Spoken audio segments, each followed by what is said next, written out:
Desmond Tutu's contribution to South Africa did not stop here. He had planned to leave his home in Cape Town and retire to America and spend time with his grandchildren. But then Nelson Mandela asked him to lead the Truth and Reconciliation Commission. It was a request that the Archbishop could not turn down.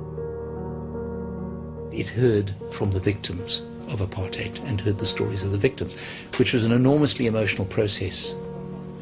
Nokhle Mohapi was the first to take the stand. Her husband Mapetla died in custody 20 years ago. The authorities claimed it was suicide. "I want help," she said. "I want the truth because I know that my husband never killed himself."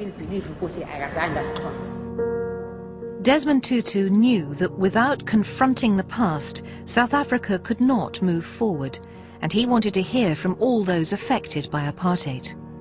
The Archbishop was very keen to hear, as he said, the stories of the little people, not necessarily the big famous stories about which there was already considerable evidence, but stories of people in small towns, in faraway places whose suffering had been ignored for so long.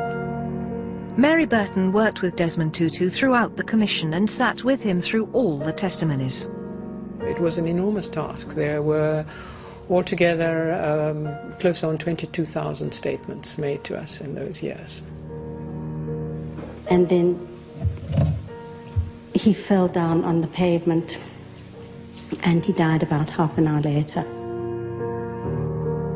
It was often very heartbreaking, the sheer magnitude of the suffering and the repeated stories and the fact that so many people had been ignored and suffered in silence for so long.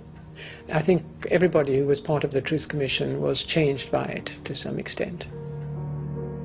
Desmond Tutu himself was deeply affected by the stories he heard. He responded within the first day or two by breaking down at one stage. And after that he got upset with himself and discussed it with Leah and said, "This shouldn't be about me.